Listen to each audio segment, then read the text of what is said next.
پوچھا گیا، صبر کرنا کسے کہتے ہیں؟ جواب ملا،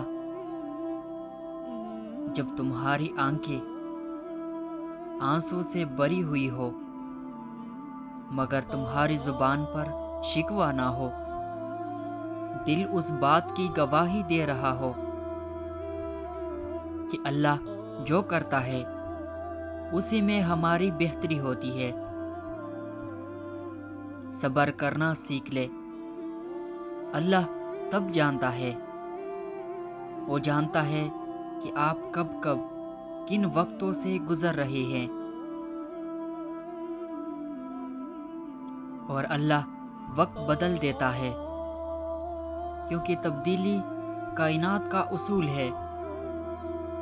اللہ کسی کے ساتھ ناانصافی نہیں کرتا، وہ بس آزماتا ہے، اور صبر کرنے والوں کو میٹھا پھل ملتا ہے۔ اللہ تعالیٰ قرآن شریف میں کہتے ہیں، صبر اور نماز سے مدد لو۔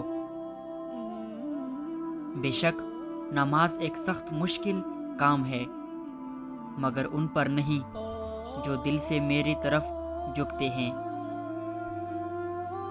لہٰذا آپ صبر سے کام لیں، بے شک اللہ کا وعدہ سچا ہے، اور جو لوگ یقین نہیں رکھتے وہ آپ کو جوش دلا کر بھی برداشت نہ کر دے۔ آپ صبر کرتے رہیں، یقیناً اللہ تعالیٰ نیکی کرنے والوں کا اجر ضائع نہیں کرتا۔